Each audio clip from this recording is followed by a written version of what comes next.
Hai gorgeous, welcome to my place. Terima kasih sudah mengklik video ini. Pada tahun 2002, kepolisian Fairfax, Virginia mendapatkan sebuah panggilan dari seorang wanita yang mengatakan tentang adanya kasus yang melenyapkan nyawa 3 orang korban. Walaupun pada saat kejadian tanpa saksi dan tidak ditemukan jasad, tetapi dia meyakinkan polisi jika laporannya nyata. Kasus ini terjadi karena cinta dan sempat tidak disadari orang-orang selama beberapa tahun.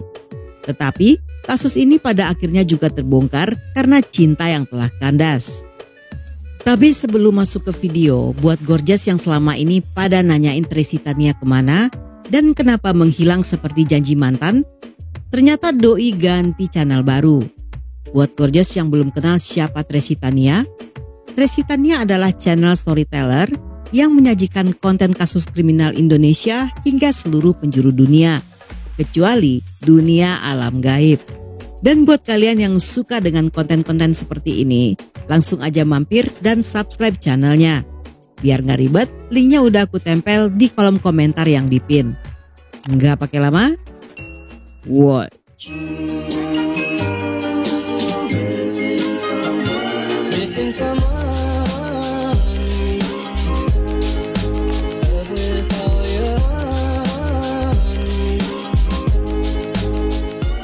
Keluarga Chen terdiri dari Wu Hung dan istrinya Ye Mei bersama dengan putra mereka Raymond dan Edward. Wu Hung memiliki perusahaan pemanasan dan ventilasi yang sangat sukses di kota Taipei, Taiwan. Pasangan itu ingin pindah ke luar negeri untuk memberi kedua putra mereka pendidikan yang lebih baik. Mereka tinggal di lingkungan kaya di sebuah rumah besar dikelilingi oleh taman yang terawat dengan baik di daerah Great Falls, Virginia. Walaupun telah pindah ke Amerika, tetapi Wu Hung dan Ye Mei lebih banyak menghabiskan waktu di Taiwan untuk mengunjungi teman dan keluarga. Sementara kedua anaknya ditinggal di Amerika untuk bersekolah. Si bungsu Edward adalah pria yang manis. Dia murah hati, suka menolong, dan juga sopan. Sehingga banyak orang tua yang ingin anak mereka sopan seperti Edward.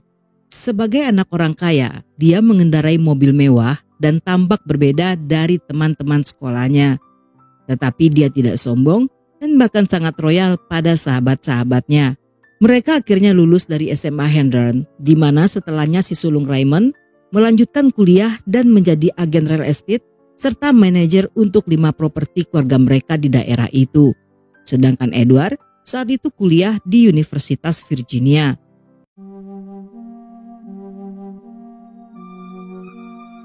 Tidak lama setelah pendaftaran, Edward mulai berkencan dengan seorang gadis bule bernama Mandy. Mandy dan Edward merupakan teman satu sekolah. Saat itu Mandy yang berusia 16 tahun telah punya pacar dan ketika mengetahui dirinya hamil, Mandy pun berhenti sekolah. Dan ketika Mandy menikah, Edward datang ke pesta pernikahan mereka dan memberi sebuah kado berupa alat pemanggang roti. Tetapi sayangnya pernikahan Mandy tidak bertahan lama. Setelah kelahiran anaknya Leah, Mandy pun bercerai dan tidak lama setelahnya, Edward yang sejak dulu menyukai Mandy dengan cepat mendekatinya dan mereka pun mulai berkencan. Edward bahkan tanpa malu-malu membawanya ke acara prom night dan saat itu teman-temannya yang baru mengetahui jika keduanya berhubungan mengatakan jika mereka akan menjadi pasangan yang cocok. Tetapi sayangnya percintaan mereka menimbulkan banyak masalah bagi keluarga Chen. Karena Wu Hung dan Ye Mei adalah orang-orang yang masih memegang adat, mereka tidak setuju jika sang putra berhubungan dengan gadis bule, terutama seorang janda dengan 1 anak. Edward yang sangat mencintai Mandy mencoba melakukan segala cara agar hubungan mereka berhasil. Ketika diterima di University of Virginia, dia membawa Mandy bersamanya ke Charlottesville. Di sana dia membeli 2 buah apartemen, yang satunya ditinggali oleh Mandy dan satunya lagi ditinggali oleh Edward. Dengan tujuan agar setiap saat dia bisa tinggal bersama Mandy tanpa diketahui keluarganya. Namun Wu Hung dan Ye Mei tidak bisa tertipu. Ketika mengetahui jika sang putra lebih sering menghabiskan waktu di rumah yang dibelinya untuk Mandy, mereka mengirim sang abang Raymond untuk mengkonfrontasi pasangan itu dan mengajak Edward pulang bersamanya. Edward yang tidak bisa membantah, hanya bisa mengikuti abangnya pergi dari sana. Selang beberapa hari setelahnya, Mandy mendapat surat dari Raymond yang isinya mengatakan, hanya karena Anda makan makanan Cina atau belajar beberapa tendangan, Anda tidak akan memahami budaya kami. Edward adalah mangsa empuk dan saya mengerti mengapa Anda tertarik padanya. Tetapi kami berharap lebih dari itu. Kami ingin dia pergi ke sekolah terbaik dan menikahi gadis baik-baik. Saya berharap Anda dan putri Anda beruntung karena Anda harus hidup dengan konsekuensi dari tindakan Anda. Orang tua saya patah hati atas hubungan Anda.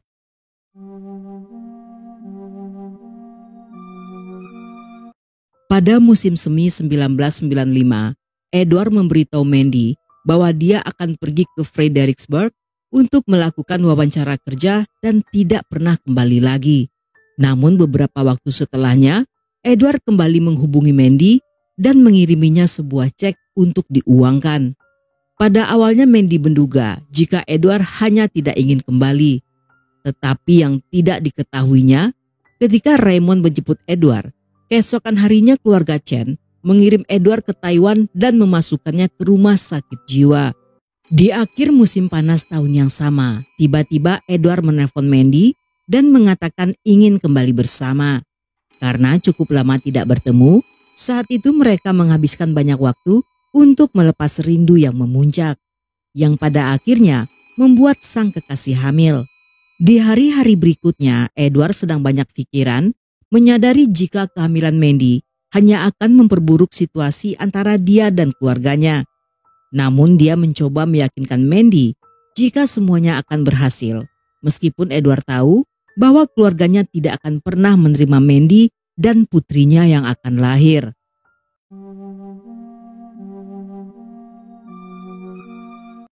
Pada Agustus 1995, untuk mengakhiri konflik dengan keluarganya, di hari itu Edward pulang ke rumah menemui orang tuanya.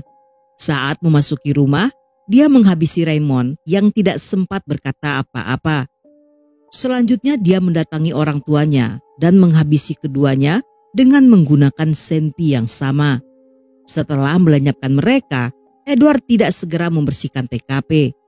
Dia justru menemui Mandy dan mengatakan jika sekarang semua baik-baik saja dan Mandy tidak perlu khawatir lagi tentang keluarganya. Mandy yang tidak mengerti apa maksud perkataan Edward bertanya apa yang telah terjadi. Namun alih-alih menjawabnya, Edward membawa sang kekasih ke rumah dan menunjukkan ketiga jasad keluarganya. Hal ini tentunya membuat wanita itu syok dan segera meninggalkan rumah keluarga Chen. Walaupun sangat mencintai Edward, tetapi saat itu perasaan cintanya bercampur dengan ketakutan sehingga Mandy juga tidak berani menghubungi kepolisian. Selain itu Edward juga mengancam akan membunuh Leah putrinya jika Mandy menceritakan hal itu pada orang-orang. Edward yang tahu kekasihnya ketakutan membiarkan wanita itu pergi. Sementara Edward yang masih di sana mulai membersihkan rumah dan mengubur keluarganya di bawah lantai rumah yang terbuat dari papan. Untuk memastikan agar tidak ada yang curiga atau agar tidak ada satupun orang yang akan datang ke sana mencari keluarganya serta memasuki properti keluarga Chen, dia memberitahu para tetangga bahwa keluarganya sedang berada di Taiwan, yang tentu saja mereka percaya karena keluarga Chen sering bolak-balik Taiwan Amerika. Sehingga ketidakhadiran mereka di rumah tersebut tidak akan menimbulkan kecurigaan. Sedangkan pada kerabatnya di Taiwan, Edward mengatakan jika keluarganya telah meninggal dalam sebuah kecelakaan mobil di Amerika. Selain itu, entah bagaimana caranya, Edward juga berhasil menggunakan identitas Raymond. Raymond sendiri memiliki surat kuasa atas warisan orang tua mereka untuk melakukan segala urusan.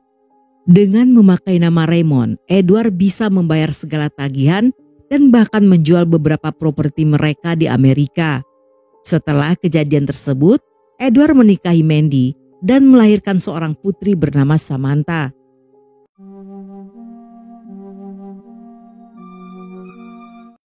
Beberapa tahun berlalu, tidak seorang pun yang menyadari bahwa telah terjadi sesuatu yang buruk pada keluarga Chen. Hingga 4 tahun setelahnya, terjadi kerusakan saluran pipa pada rumah tersebut yang harus segera diperbaiki dengan cara membongkar lantai yang di bawahnya tersimpan seluruh jasad keluarga Chen. Karena tidak ingin ketahuan, Edward mencoba untuk mencari tahu apa yang harus dilakukan dengan jasad-jasad tersebut. Dia pun bertanya pada temannya yang bernama Michael, bagaimana caranya untuk melenyapkan jasad tersebut, dan Michael memberi usul untuk memotongnya menjadi beberapa bagian dan melemparkannya ke Teluk Chesapeake. Karena tidak bisa melakukannya sendirian, Edward menawari Michael uang sejumlah 1, miliar dan sebuah mobil baru untuk membantunya. Yang permintaan tersebut disetujui oleh Michael. Mereka pun memisah-misahkan jasad tersebut menjadi beberapa bagian yang kemudian dimasukkan dalam adonan beton hingga mengeras sebelum akhirnya dimasukkan dalam beberapa buah ransel yang setelahnya dibuang ke Teluk Chesapeake. Setelah berhasil menyingkirkan jasad dan memperbaiki rumah tersebut, Edward pun menjual rumah itu dan lolos dari kejahatannya. Hanya saja, semua rentetan peristiwa itu membuat mentalnya terbebani. Edward menjadi sangat pemarah dan mudah tersinggung, yang perlahan membuat pernikahannya dengan Mandy menjadi bermasalah dan mereka pun bercerai. Edward yang kesepian tidak lama setelahnya bertemu seorang wanita bernama Vicky yang bekerja sebagai penari dewasa. Keduanya mulai pacaran dan 14 bulan setelahnya bertunangan. Selama berpacaran, pada Vicky, Edward mengaku jika seluruh keluarganya telah meninggal dalam sebuah kecelakaan tragis di Taiwan. Mereka kaya raya dan meninggalkan banyak warisan untuk Edward. Pria itu bahkan membelikannya sebuah mobil dan semua barang-barang mewah. Tetapi ketika hubungan mereka semakin mendalam, dengan segera Vicky mulai memperhatikan ada beberapa hal yang tidak beres tentang sang kekasih. Ketika Vicky menjawab panggilan telepon di rumah Edward, ada banyak orang yang selalu mencari Raymond yang setaunya telah meninggal. Selain itu, semua surat-surat tagihan atas nama kedua orang tuanya rutin berdatangan dan rekening bank milik Edward juga atas nama orang tuanya. Bagi Vicky hal ini sangat aneh karena bagaimana mungkin orang-orang mencari pria dan mengirim surat tagihan pada orang yang telah lama meninggal. Atau apakah mereka tidak tahu jika Raymond serta ayah ibunya telah meninggal? Dan mengapa Edward tidak memberitahu mereka jika abangnya telah meninggal? Setiap kali Vicky menanyakan hal ini, pria itu seolah mengelak yang selalu berakhir dengan pertengkaran. Karena merasa ada yang disembunyikan, Vicky pun akhirnya mengakhiri hubungan mereka.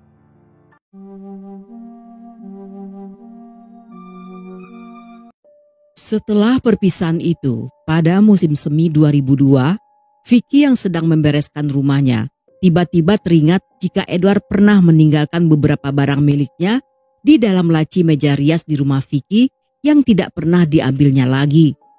Karena penasaran, Vicky pun memeriksanya dan menemukan 3 buah KTP serta 3 paspor atas nama seluruh keluarga Chen. Di halaman belakang semua paspor itu terdapat stempel terakhir mereka yang dicap saat memasuki perbatasan Amerika, yang artinya saat terakhir kali datang mereka tidak pernah lagi meninggalkan Amerika. Vicky yang penasaran segera menghubungi Mandy dan menanyakan tentang kecurigaannya. Dan dari wanita itulah Vicky mengetahui semua perbuatan Edward. Dengan pengakuan Mandy serta penemuan ini, Vicky pun menghubungi kepolisian, namun saat itu mereka tidak menanggapi laporan tersebut dengan serius. Karena pada awalnya mereka beranggapan bahwa Vicky adalah mantan pacar yang dicampakan dan ingin balas dendam dengan membuat laporan palsu. Tetapi Vicky yang tidak menyerah segera menghubungi Mandy yang kemudian pada polisi membenarkan semua kecurigaan Vicky. Mandy mengaku bahwa telah melihat jasad keluarga Chen dengan mata kepalanya sendiri. Tetapi walaupun telah bercerai, dia sangat takut untuk melapor pada polisi. Karena pada satu waktu, Edward juga pernah berusaha untuk membunuhnya dengan memotong saluran gas ke mesin mobilnya. Pria itu berusaha menyingkirkan Mandy karena wanita itu mengetahui semua rahasianya. Polisi pun meyakini jika Edward telah membunuh keluarganya, tetapi sangat sulit untuk membuktikannya karena selain tidak ada jasad, mereka juga hanya punya sedikit informasi. Terutama rumah keluarga Chen juga telah dijual pada pemilik baru yang kemungkinan setelah bertahun-tahun berlalu, rumah itu telah berkali-kali dibersihkan yang tentunya telah menghilangkan bukti-bukti. Ketika kasus ini muncul di media, polisi yang tadinya hanya memiliki 2 kesaksian dari mantan Edward, kali ini beruntung ketika Michael menghubungi mereka dan mengaku telah membantu Edward membuang jasad keluarganya di Teluk Chesapeake. Sambil menunggu surat perintah penggeledahan dikeluarkan untuk memeriksa rumah keluarga Chen sebelumnya, polisi segera melakukan pencarian di Teluk Chesapeake yang tidak berhasil menemukan apa-apa. Ketika surat penggeledahan telah dikeluarkan, pasangan suami istri pemilik rumah yang baru mengizinkan polisi untuk menggeledah rumah mereka. Dan walaupun lantai kamar utama telah diganti, tetapi lantai bawah sama sekali belum pernah diganti. Di sanalah polisi berhasil menemukan noda darah yang merupakan milik Woo Hung dan cocok dengan DNA Edward. Polisi pun mendatangi rumah Edward yang saat itu sedang bersama putrinya Samantha. Sebelum pergi, Edward yang tangannya diborgol meminta sang putri untuk memeluknya. Saat itu dia berkata, Aku tahu, aku tidak akan pernah lagi melihatnya. Setelah menitipkan Samantha pada salah seorang temannya, Edward pun dibawa ke stasiun untuk diwawancara. Selama interogasi berjalan, pada awalnya dia tidak mau bicara pada polisi. Dia mengatakan hanya mau didampingi dengan pengacara. Tetapi karena polisi terus-terusan mengajukan pertanyaan yang membuat Edward lelah, pada akhirnya dia mengakui segalanya. Sepanjang wawancara, Edward terlihat sangat tenang dan tidak pernah menunjukkan penyesalan atau rasa sedih. Dia bahkan tidak berusaha untuk mengelak atau membela diri. Pada polisi dia mengatakan setelah membeli senpi di Kmart, Edward segera pulang untuk menembak keluarganya. Korban pertamanya adalah Raymond yang selama ini dianggapnya sebagai pengadu atas hubungannya dengan Mandy. Pemuda itu ditembak pada bagian dada. Selanjutnya dia melenyapkan orang tuanya yang sedang berada di kamar. Ketika Woo Hung mendengar suara tembakan tersebut, dia berusaha untuk melarikan diri, tetapi dia terjatuh dan segera dihabisi oleh sang putra.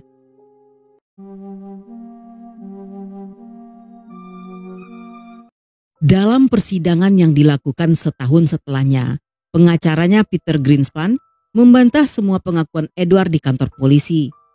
Dia juga meminta hakim untuk membatalkan pengakuan tersebut dengan alasan polisi telah memaksa kliennya untuk mengaku. Yang permintaan itu diterima oleh sang hakim dan mengeluarkannya dari barang bukti. Namun dengan 3 orang saksi serta bukti DNA dan darah di lantai papan, Edward yang tahu tidak akan bisa mengelak lagi, pada akhirnya menerima tawaran kesepakatan pembelaan dengan mengaku bersalah atas 3 tuduhan pembunuhan tingkat pertama, dan pada akhirnya pria berusia 27 tahun ini divonis selama 36 tahun penjara. Meskipun negara bagian Virginia tidak memiliki pembebasan bersyarat, dia akan dapat mengajukan permohonan lanjut usia agar bisa dibebaskan ketika mencapai usia 60 tahun. Sedangkan Mandy tidak didakwa dengan kejahatan apapun. Michael juga tidak didakwa karena undang-undang untuk kaki tangan yang membantu membuang jasad telah kadaluarsa. Pada sidang terakhir, dia mengatakan, Saya ingin minta maaf pada keluarga dan teman-teman, terutama pada putri saya atas apa yang telah saya lakukan pada mereka. Setelah kejadian tersebut, ketika ditemui, Mandy yang saat itu bekerja sebagai pelayan di sebuah restoran di daerah Reston telah menikah lagi dan memiliki putri ketiga. Dia mengatakan walaupun Edward berbuat kesalahan, tetapi dia adalah ayah yang baik. Selama di penjara, Edward rutin mengirim surat dalam bahasa Inggris dan Cina pada sang putri. Dia juga memberikan biaya bagi pendidikan Samantha hingga tamat kuliah. Dan menurut Mandy, jika saja Edward tidak melakukan hal tersebut, tentunya dia bisa melihat putrinya tumbuh dewasa. Dan sampai di sini dulu cerita kita kali ini. Semoga kalian suka dengan ceritanya. Buat yang masih betah hingga akhir, thank you. Love you, have a nice day, and then see ya.